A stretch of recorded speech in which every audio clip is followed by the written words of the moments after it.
Hello everybody and welcome to your screencast on the rest of our respiratory system lecture. So we left off right before we were about to discuss the larynx. And the larynx is found inferior to our pharynx, the laryngopharynx to be specific.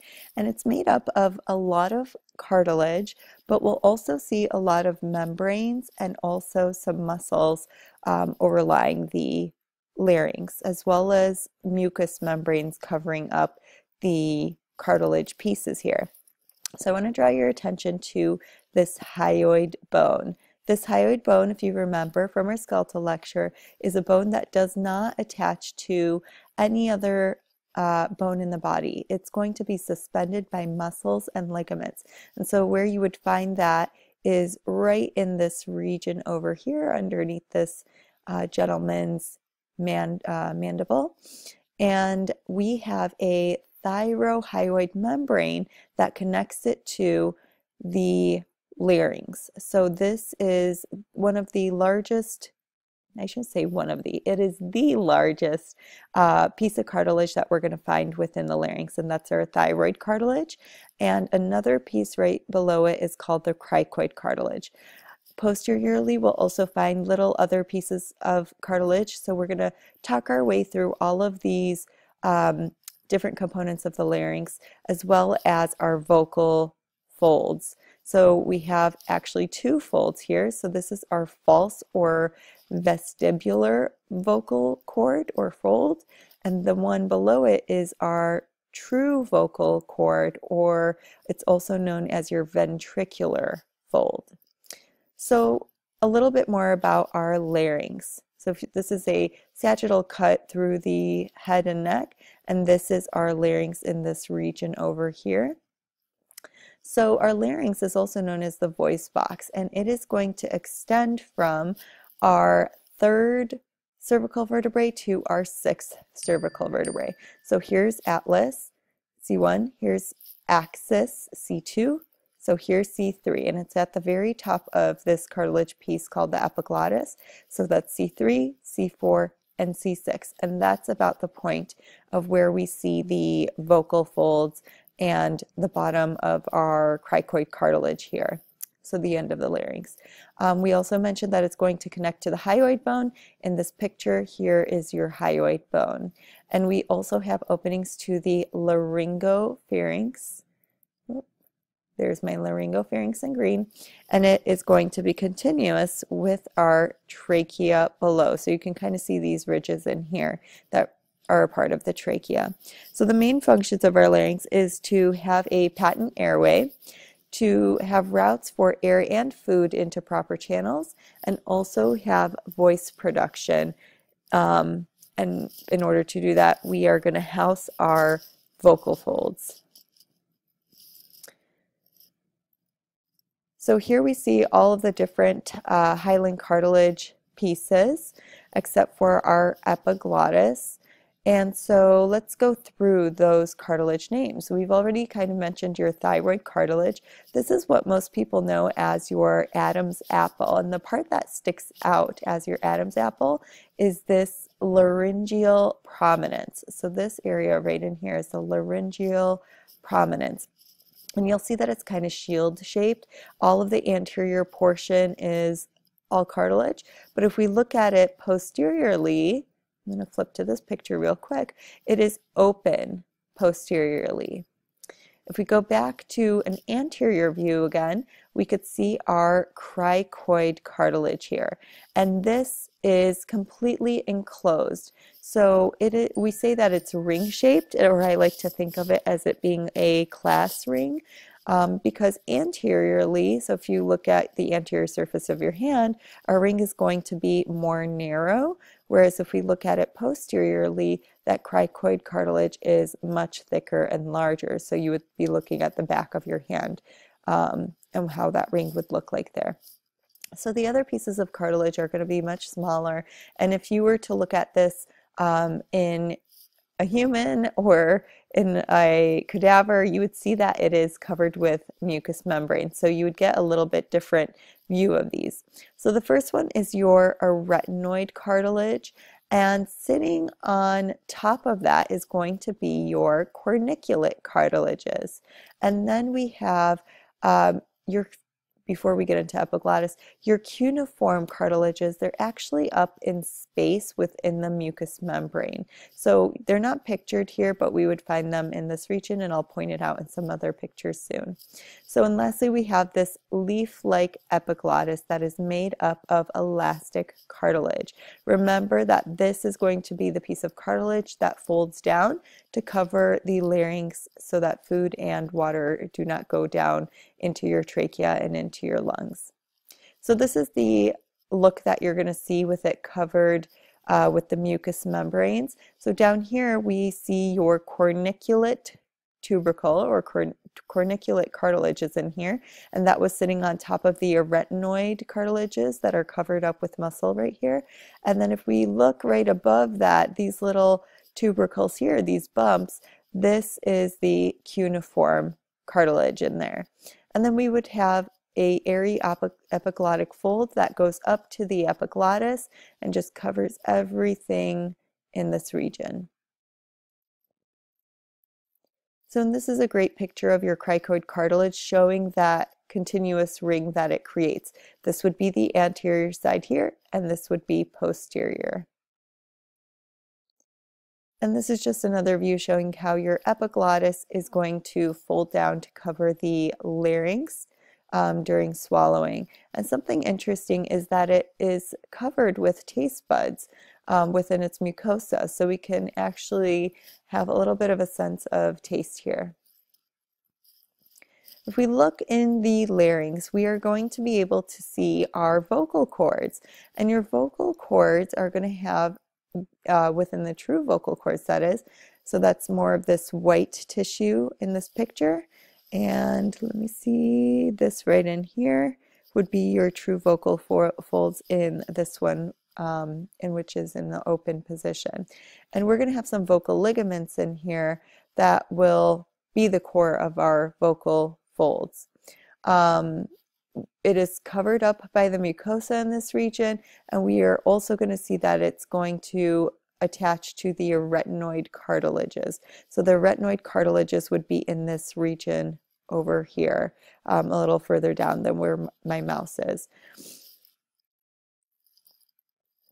And another view of our vocal folds. So this one that is more superior is your vestibular or your false vocal fold.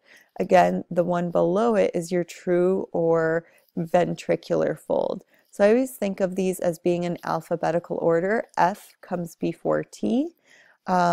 And some special notes about these folds. Your true vocal fold is, of course, going to be the one that gives us vocalization. But the reason why this fold is called your false vocal cord is because it doesn't produce any sound, for one, but also instead of that vocalization, it's going to create intrathoracic or intra-abdominal pressure within our body. So we say that it helps to close the glottis, which is the space in between them during swallowing, and that can create, we can use that to create some pressures within our body.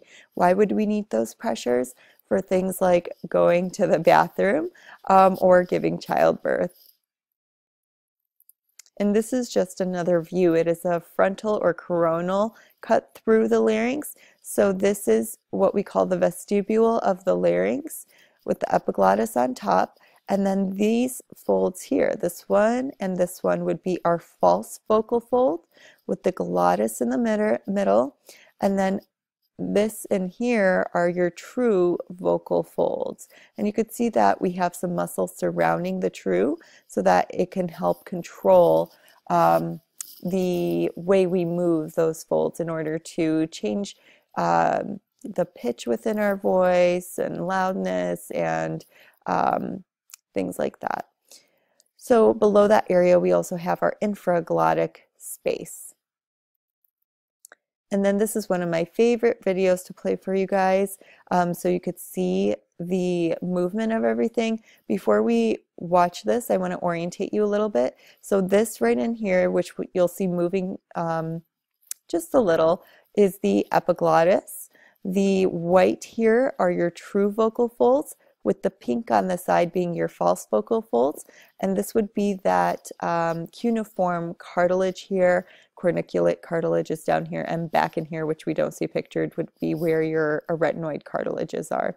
So I'm going to go ahead and play this so you could see those folds moving around.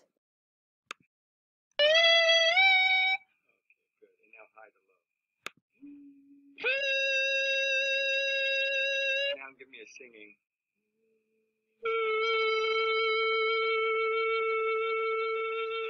At a low pitch and then sing up. Okay, you go any further? Okay, good. And now high to low.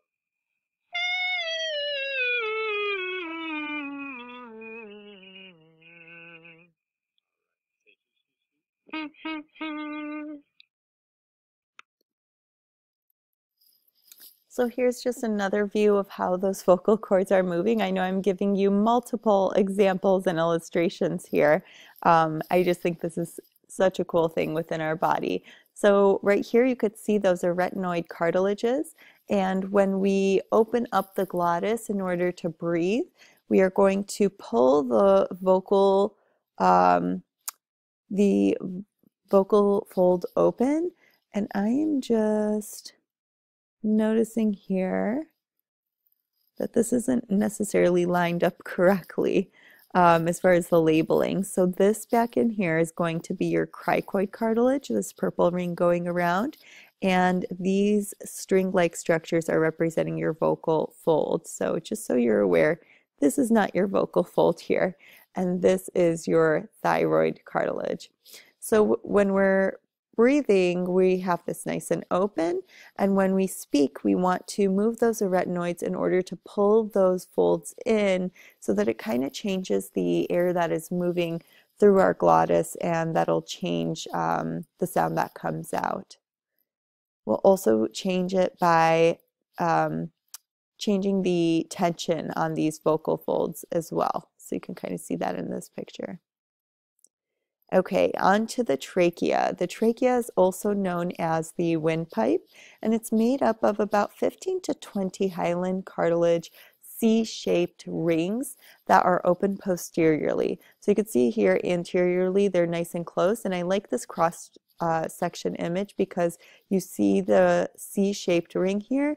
This would be anterior, and then posteriorly it's open. So what that means is the cartilage ends here, and then this is an attachment to your esophagus. The esophagus lies just posterior to your trachea. So in between these hyaline C-shaped rings, we have dense regular connective tissue sitting in between them, and mostly back in here, and also membranous tissue within the anterior portion. The inner lining of our trachea, which you see a little open section over here, is made up of what we know as respiratory epithelium. And that again is pseudostratified ciliated columnar epithelium with goblet cells. Goblet cells, if you remember, are going to secrete mucus, and that's really important in this area because it's going to trap any debris or pathogens for the cilia to have the time to push it either upward towards the larynx or the pharynx, so that we can cough it out or sneeze it out, or maybe we're able to pull it back and push it into the esophagus to swallow it and have our digestive system kind of take care of it. So as we continue down from the trachea, we see that we are going to make a split here. So this very end of the trachea, it's almost like a V-shaped cartilage, is called the carina. This is where we're going to bifurcate into the two primary bronchi here. And this area is known, if we are have some sensitivity to it or get irritation to this area, then it initiates our cough reflex. Here's just another image to show you that trachea and its relationship with the esophagus right behind it. This is a nice image where in the yellow we see that C-shaped hyaline ring, and then posteriorly it is open and attaching to the esophagus. And then this image down here just showing you your pseudostratified ciliated columnar epithelium with those mucus goblet cells embedded in there. So this is more of an illustration to give you a clearer view of these structures, whereas this is a real image of human tissue that's been stained for us to see a little bit better. So lightly in pink we can kind of see the cilia in this region, and then these lighter cells here would be your goblet cells, and in the darker pink from here to here, this is your pseudostratified columnar epithelium. This down in here is just some connective tissue. So that brings us down to our tracheobronchial tree. What this means is we're going to learn the branching in which we move down from the trachea and into bronchi, and eventually we'll discuss what bronchopulmonary segments are. So first we just need to know that your trachea comes down and branches into two primary bronchi. Each of those are going to enter into its respective lung, meaning the right bronchus goes into the right lung and the left bronchus goes into the left lung. And then it breaks down into your secondary bronchi, and each secondary bronchi will go into its respective lobe of that lung. So soon we'll learn about lobes, and I'll kind of go into more detail on these. And lastly, we have the tertiary bronchi, and these divide to supply each of the bronchopulmonary segments. So what I mean by bronchopulmonary segments is that your lung is divided into different areas based on where we have a tertiary bronchi entering in. So I have a separate tertiary bronchi for this anterior region, one for this posterior region, one for this superior region, and so forth. So once our tertiary bronchi gives branch to those bronchopulmonary segments, they're going to divide into smaller bronchi, which we call bronchioles. So these bronchioles are going to be smaller than 1 millimeter in diameter. And this is a nice visual down here for you to see what types of tissues are going to be involved here. So you could see the trachea over here, primary bronchus, secondary bronchus over here, and tertiary bronchus. And then from that point on, it begins to become your bronchioles. So as we descend on down, you're going to see that we change the height of our pseudostratified columnar epithelium. We'll start to lose our goblet cells. We also have pleura cells that kind of increase. We're not going to talk so much about them because their functionality isn't completely known just yet. And then we have our ciliated cells will start to diminish, glands will start to diminish, hyaline cartilage, of course, and then we just really have smooth muscle and elastic fibers that are going to be found within the bronchioles. More of the elastic fibers toward the end than the smooth muscle. So now we are going to enter the respiratory zone. So I want to go back real quick.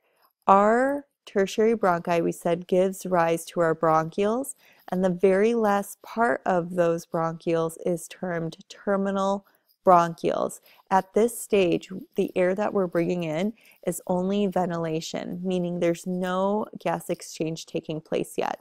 So once we enter this respiratory zone, what that means is as we get to those terminal bronchioles, we give a branch called respiratory bronchioles.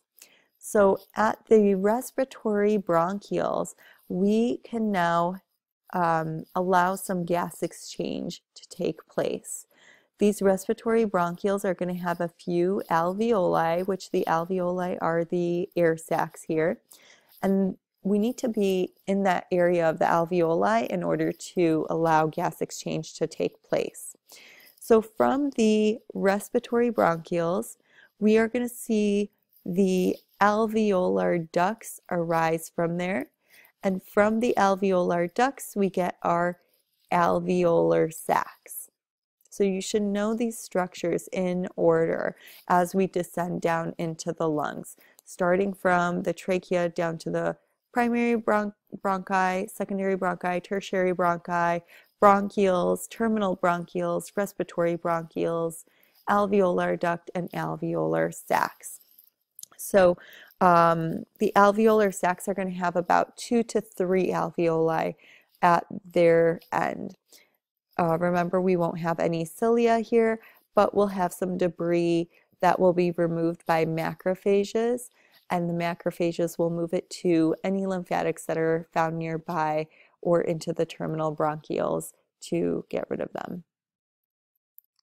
So speaking of the macrophages, we need to talk about the different layers within our respiratory membrane because those macrophages will be found in one of those layers.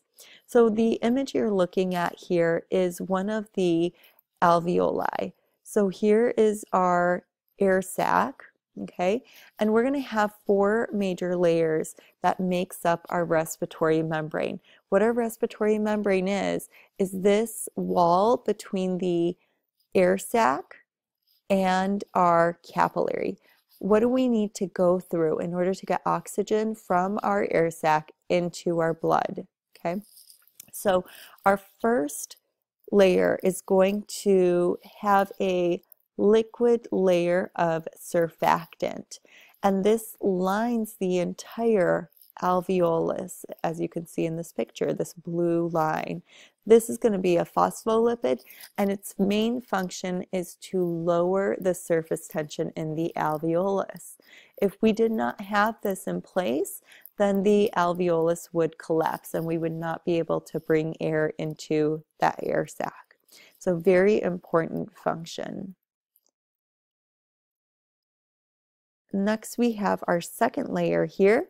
We call this the tissue layer, or I like to call it the cellular layer because we find a ton of different cells in here. So this makes up the majority of our alveolar surface, and it's very thin because we have those pancake-like cells that are called squamous pneumocytes, or they're also called type 1 pneumocytes. So you could see one of these cells here, very flattened out, and then of course we have its nucleus and the other side is flattened out here, and it is meeting at a junction here with another squamous pneumocyte, and these are very thin so that we can move gas easily through this cell. The other type of cell that we are going to have is your type 2 pneumocyte, or granular pneumocyte, or it's also known as your great alveolar cell. And this is the cell that produces the surfactant that we found in layer 1. And it also can help us in cellular repair. The next cell we'll have is the type 3 pneumocyte. It's also known as a wandering macrophage, a dust cell, or alveolar macrophage. So 4 names for this one cell. And this is going to have the job of phagocytosis. So eating another cell or ingesting a foreign particle as they move through the different alveoli. So they're searching for debris or invaders. Another thing I want to draw your attention to is something called pore of Kohn, or the alveolar pores. And these are just openings between the different alveoli so that we can allow these macrophages or type 3 pneumocytes or wandering macrophages or dust cells to move and clean up the different alveoli. So that brings us to our third layer, and that's going to be our interstitial space. So if you remember interstitial space, this is basically meaning the space between the tissues. So it is separating the basement membrane of the, I thought I had an arrow there. It's separating the basement membrane, so I'll use my arrow here, the basement membrane of the alveolar epithelium from the basement membrane of our capillary endothelium. So it's just the very edge here of each of those cells. And it's also going to contain some interstitial fluid. This space is really small, right in here, that our membranes of the alveoli and the capillary appear to be fused. Like you can barely even see this in actuality.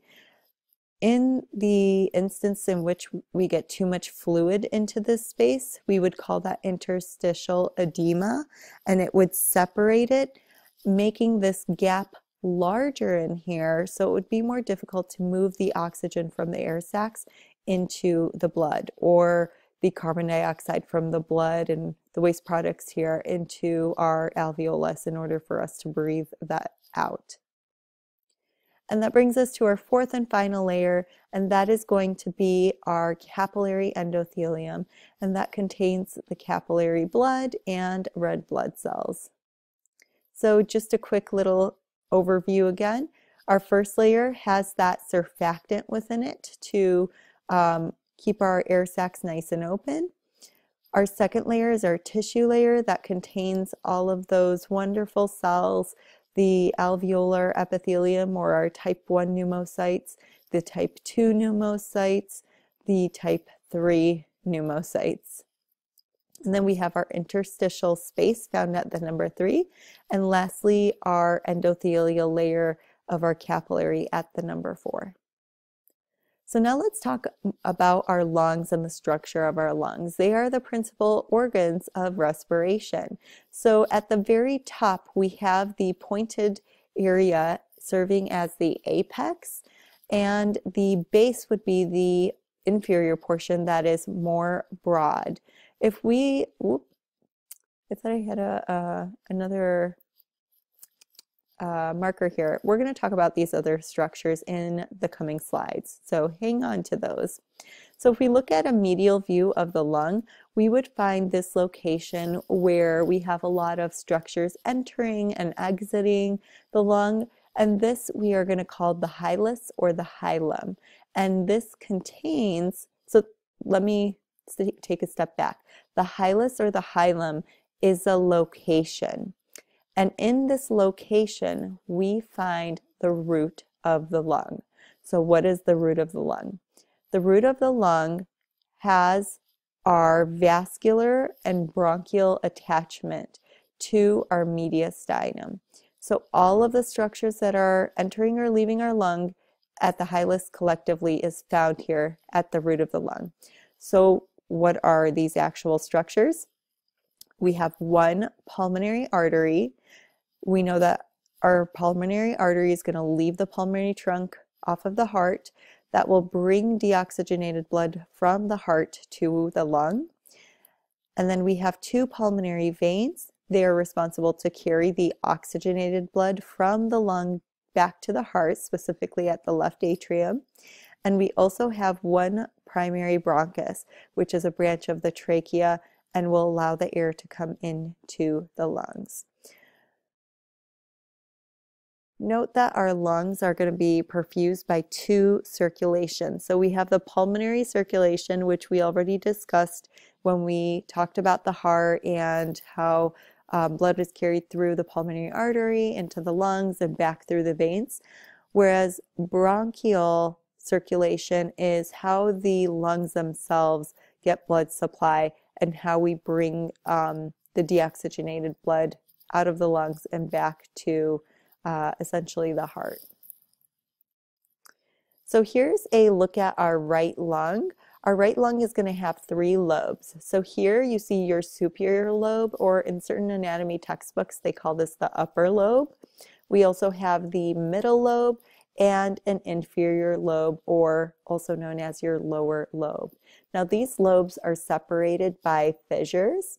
So we have the horizontal fissure that divides the superior lobe from the middle lobe, and the oblique fissure that's going to divide the superior and middle lobes from your inferior lobe. What's special about our right lung is that it is actually larger, with 66% of our gas exchange taking place here.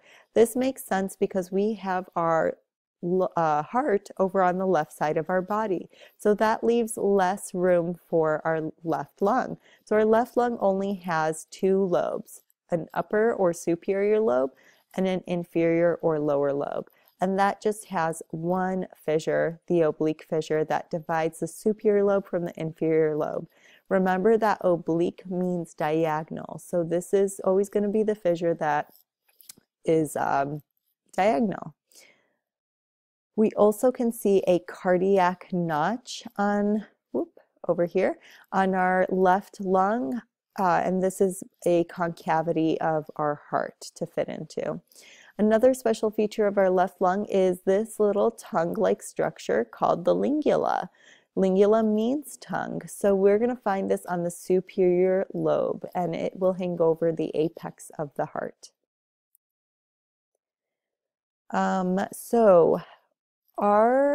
Let's talk about what components of our tracheobronchial tree are going to supply in the lungs. We talked about how the primary bronchi are going to enter the respective lung, and our secondary bronchi are then going to split to supply each lobe. So we would have one secondary bronchus for that superior lobe of the right lung, for the middle lobe of the right lung, and one for the inferior lobe of the right lung, for example. The tertiary bronchi are going to go and supply those bronchiopulmonary segments. So I like this picture because it shows those tertiary branches going to supply each of the different bronchopulmonary segments, which are colored the different colors that you see here. You will not be responsible for knowing the names of all the different bronchopulmonary segments. Our lungs also have lobules, and these are supplied by our bronchioles and are separated by incomplete partitions. So you can kind of see them in the white in this image here. Next, we're going to talk about muscles of respiration. So when we inspire or breathe in, what's going to happen is our diaphragm is going to contract. And when it contracts, it is going to move from the dome-shaped structure down. So here you see it's a little dome-shaped, but it is moving down. Those fibers will interconnect with one another to shorten, and that's how we get that flat appearance to it. We are going to mostly have quiet inspiration unless you're doing something like exercising. But that quiet inspiration is going to account for 2/3 of increase in size of our thoracic volume. And the inferior movement of the central tendon of our diaphragm and the flattening of that dome will assist in that. And then we can also relax our abdominal muscles. Other muscles that are going to assist with this are the external intercostals, and we'll take a look at that in a moment. We can also use the pectoralis minor and the scalene muscles of the neck that would be in this region here. For expiration, we are going to want to reduce the size of our thorax, so we're going to depress the ribs and the sternum. So the muscles that will be called upon will be our abdominal muscles and our internal intercostals, which I'll show you in a moment. So when we are doing quiet expiration, we're going to relax our diaphragm, meaning those fibers are going to stretch out and we get this dome appearance. So you can imagine by this pushing or pushing up by relaxing, it's forcing the air out of our body. The internal intercostals will also kind of push down on our rib cage and push the air out of our lungs as well. If we have labored breathing, that means we're using all of our inspiratory muscles and we want to contract them more forcefully in order to really depress down on the lungs to get that air out. This is just a illustration to give you an idea of what the components of our thoracic cage are doing. If we need to breathe in and increase our thoracic cage volume, then we are able to slightly move our ribs upward, kind of like the handle on a pail. And if we look at the sternum, you'll see that that is moving up kind of like a handle. So it's moving superiorly and anteriorly. Now let's talk about some serous membranes of the lungs. The serous membrane around our lungs is called pleura. So this is going to help divide our thoracic cavity into two pleural compartments. Surrounding the lung itself here in the orange will be your visceral pleura. So viscera, remember, is referring to an organ, so it's right on the organ itself, on the lungs. Surrounding the thoracic cavity is the parietal pleura. Recall that parietal means wall, so this is surrounding the thoracic wall. And you'll see that that's creating a space here, and that is called the pleural cavity. So here's our parietal pleura in blue, and then we have our visceral pleura in orange once again. And there's our pleural cavity, that space that is created with the pleural fluid. This is important because it is allowing for lubrication so that we don't get too much friction between our lung and the thoracic wall, which would be very painful. And this allows an ease for our lungs to inflate and then recoil back down without that friction being present. This is just an image showing you what it looks like when we either get maybe too much fluid within the pleural cavity that causes the lungs to collapse, or maybe we've got some air into this cavity that will also cause the lung to collapse. And just to know what we mean by mediastinum, it is the central region of the thorax that's containing contents of the thoracic cavity except for the lungs. So where the heart lies here, all of this area, this is our mediastinum. Next, we're going to talk about ventilation. We said the term ventilation just means moving the air in and out of our lungs, no gas exchange taking place. So the way we're going to move the air is that we are moving from an area of higher pressure to an area of lower pressure. And if our barometric pressure, meaning the air outside of our body, is greater than the alveolar pressure, meaning the pressure within the air sacs, our alveoli, then air is going to flow into the alveoli.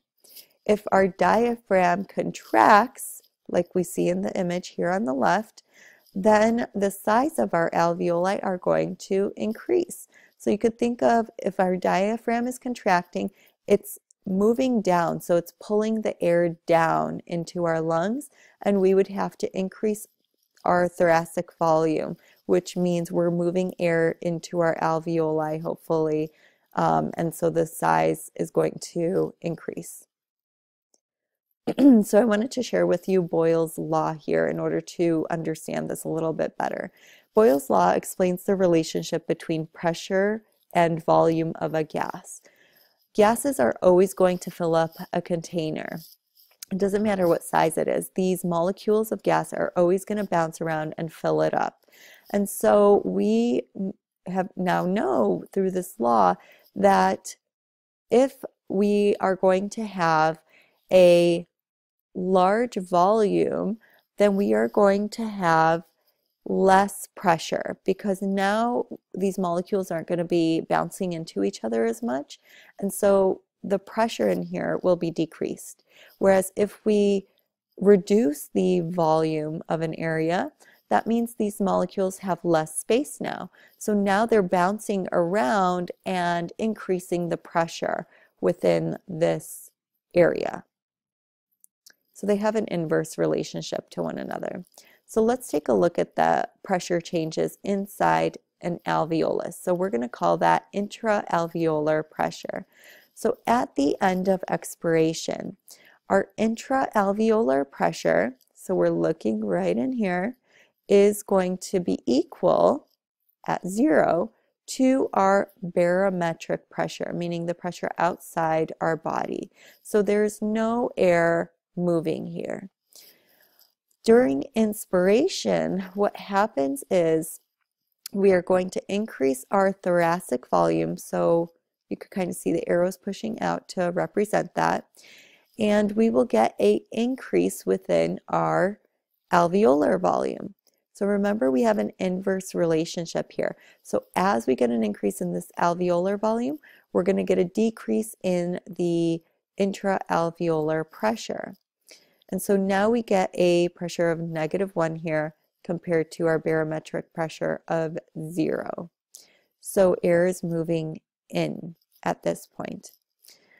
At the end of that inspiration, intra-alveolar pressure is going to be at 0 and our barometric pressure is going to be at 0. So because they are now even, there will be no air movement. Notice that this is an error here. This should say PB, so that's missing here, barometric pressure. And then during expiration, we are going to need to decrease our thoracic volume. So this is going to decrease as well as our volume of our alveolus. So when we have a decrease in volume, that means we are going to have an increase in pressure. So we move up to a intra-alveolar pressure of 1, and this should, once again, a mistake on this slide because of our publishers, and that should be barometric pressure. So that's always going to be at 0 no matter what. And so we will have this movement of air out of the body. So how do we get the volume to change within the alveoli? We need the lung to recoil. And we do this using the elastic fibers within these alveolar walls.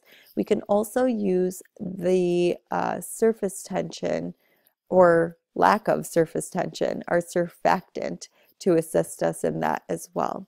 So surface tension is the film of fluid that is going to line the alveoli.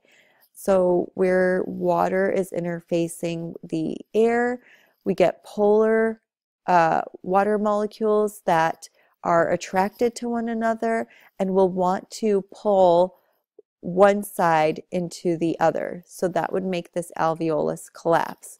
But like we said, we have that wonderful surfactant that's created by the type 2 pneumocyte. What layer was that type 2 pneumocyte in? If you said layer 2, you are correct. So that cell produces the surfactant, and that keeps the alveolus nice and open.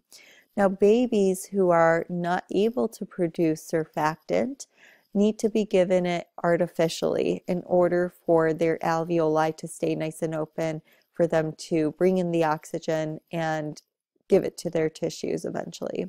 So there is this syndrome called respiratory distress syndrome, also known as hyaline membrane disease, and it's common in infants with a gestation age of less than 7 months, where they're not producing enough surfactant to be able to breathe well on their own. Next, let's talk about pleural pressure. Within the pleural cavity, we have a negative pressure, and that allows our alveoli to expand. If that pressure changes, then our alveoli will no longer be able to open up. We need to have the alveoli expand when this pleural pressure is going to be low enough to overcome that lung recoil. Now, I mentioned this a little bit before, but sometimes we can get some air in that pleural cavity, and that is called pneumothorax. So when that takes place, it puts pressure on our lung and will cause the lung to collapse. We've already talked about measurement of lung function, so I'm just going to bypass these slides and come over here to gas exchange. So let's start over here in our alveolus, and we can see within our alveolus we're going to be comparing pressures here. So in our alveolus, we have high oxygen partial pressure of 104. But when we look at our capillaries here, our pulmonary capillaries, we only have a partial pressure of oxygen here as 40. When we look at carbon dioxide, in our alveolus, we have a low number of 40, and in the capillaries, we have a partial pressure of 45. So what our body is going to want to do is move to the area of low concentration. It moves across the concentration gradient. So we want to even this out. And so our oxygen will travel into the capillaries, and now we have in the capillaries partial pressure of oxygen is 104, and our carbon dioxide partial pressure is 40.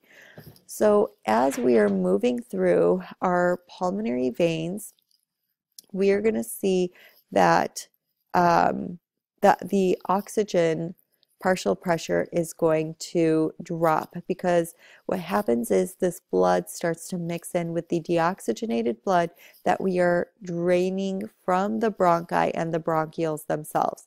Remember, we talked about bronchial circulation in a couple previous slides.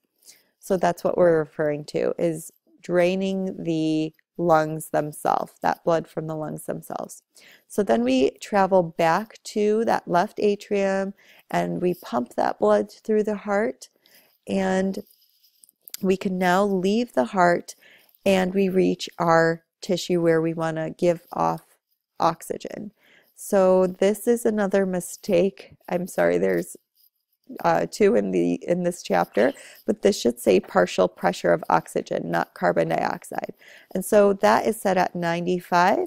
We want to move it into our tissues, and so we see that this takes place over here as we look at the venule side of the capillaries, and our carbon dioxide is at 40 in the blood, and what we do is we take some of the gas carbon dioxide from our tissues and move it into our blood. So we are set and even here at the venule side of the capillary.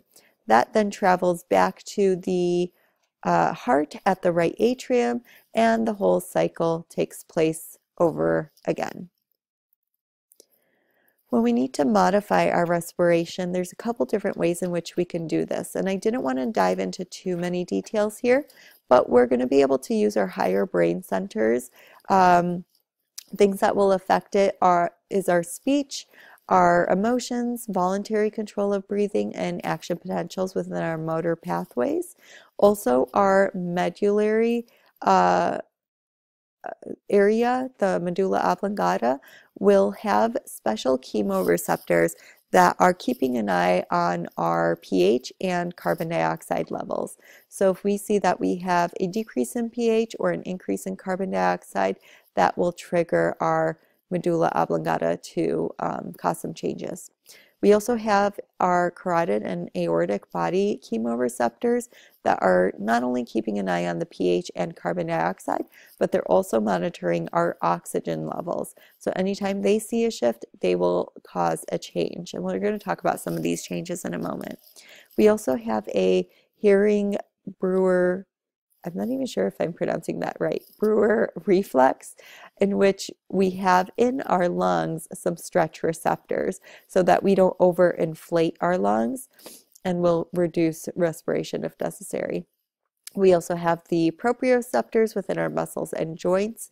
That information is sensory and will travel into our respiratory centers here in the medulla. And also we have receptors within our skin for touch, temperature, and pain stimuli that will move into the medulla, and that will cause changes within respiration as well. So here are some of those chemical components that will affect ventilation that I mentioned. The chemoreceptors, if you didn't guess by the name, chemo is referring to chemicals. So we're looking at changes in these chemicals within a solution. So our central chemoreceptors, they are going to be sensitive to carbon dioxide and pH, and they give information over to our medulla here in the respiratory center there. We also have our peripheral chemoreceptors that are found in that carotid and aortic body that's monitoring oxygen, carbon dioxide, and pH levels, and that also sends sensory information over, this time into the pons. But we have a respiratory center there too. You do not have to remember these cranial nerves it's associated with, just because we didn't go over and learn the cranial nerves. So when we get an effect of pH, our chemosensitive area of our medulla oblongata, the carotid and aortic bodies are going to be the ones to sense that change. So we will make changes indirectly through carbon dioxide, or we can respond directly to those pH changes. So I like these little charts that kind of describe the changes that will take place. So we're going to start here where this line is representing homeostasis, and we can go in either one direction, right? We could get blood pH that goes up and becomes more basic, or goes down and becomes more acidic. So let's do our pH goes up first. So it's becoming more basic and homeostasis is disturbed. So what's going to happen are the chemoreceptors within the medulla are going to detect this change. Usually it's going to be caused by a decrease in blood carbon dioxide. So that will cause a decrease in breathing or hypoventilation. And so what we will have change is we start to decrease our breathing to increase our blood carbon dioxide, and that will cause the pH to move back down to our homeostasis level. Now if we get pH to decrease or become more acidic, that homeostasis once again is disturbed, and the chemoreceptors in the medulla will sense the decrease in pH, and that's usually caused by an increase in the blood carbon dioxide, and that causes us to hyperventilate or increase our breathing. That increased breathing will decrease our blood carbon dioxide and will move that pH back up to homeostasis. So quickly, we're going to talk about the effect of exercise on ventilation. You guys demonstrated this in our lab in class when we did the jumping jacks and we measured your lung volumes. So you probably noticed that ventilation is going to increase abruptly. So our normal respiration rate, which is the number of breaths that we take per minute, is going to be usually right around 12 breaths per minute, but it could be up to 15 breaths per minute. And so when we exercise, that can go up to as high as 60 breaths per minute. So quite a difference. And this has a lot to do with the movement of our limbs, and there is a learned component to it as well. Ventilation is also going to increase gradually. So we said that ventilation increases abruptly, so immediately increases, but then it will gradually increase over the next 4 to 6 minutes. We also have anaerobic threshold, and this means it's the highest level of exercise without causing a change within our blood pH. If we are doing something like athletic training, we are going to see that the vital capacity is going to increase slightly. Remember, that is the amount of air that we can fully inspire and expire in and out of our lungs. So we don't have a whole lot of control over this, but we can increase it just slightly. Residual volume in that case is going to have to decrease slightly. So remember, residual volume is that amount of air after we've exhaled as much as we can. It's that amount of air that's still left within our lungs that we cannot take out of our lungs, otherwise our lungs would collapse. At maximal exercise, we're going to see that our tidal volume and minute ventilation is going to increase. So tidal volume is that normal breathing in and out that we have take place. And minute ventilation is going to be the breathing that takes place within 1 full minute, as the name says. And then we have gas exchange taking place between our alveoli and our blood. That will also increase at our maximal exercise, trying to bring in that oxygen to our muscles more efficiently. And then we also have alveolar ventilation increases. So when we see increases in alveolar ventilation, what that means is we are going to more efficiently be able to have gas exchange take place at the alveoli, because sometimes you will have ventilation and air moving down to the alveolus, but that doesn't necessarily mean that we are going to be able to move that oxygen into our blood. So with athletic training, we can do that more efficiently and see increases. We're also going to see increased cardiovascular efficiency, leading to greater blood flow through our lungs. And the last thing we'll discuss are effects on aging.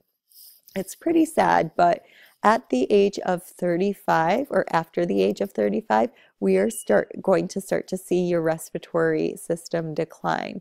Your vital capacity and maximum minute ventilation is going to decrease. My husband's standing in the corner making a sad face right now. And we're going to see that residual volume, that amount of air left in our lungs after forced expiration, as well as the dead space within our lungs, is going to increase. And we have we're going to lose the ability to remove mucus from our respiratory passageways, and gas exchange across the respiratory membrane will also be reduced. The good news is you can stop the effects of aging on your respiratory system if you take a couple minutes in your day to practice breathing. So I know that sounds silly because we are breathing all the time, but what you need to do is inspire through your nose for 3 seconds. So let's do this exercise together. And then you're going to hold it for 3 seconds. So 1, 2, 3, and then expire through your mouth for 4 seconds. And then you're just going to do that over and over again for a couple of minutes. And that will help to strengthen your lungs and keep them nice and healthy as you age. So that is it for our respiratory system. Please contact me if you have any questions at all.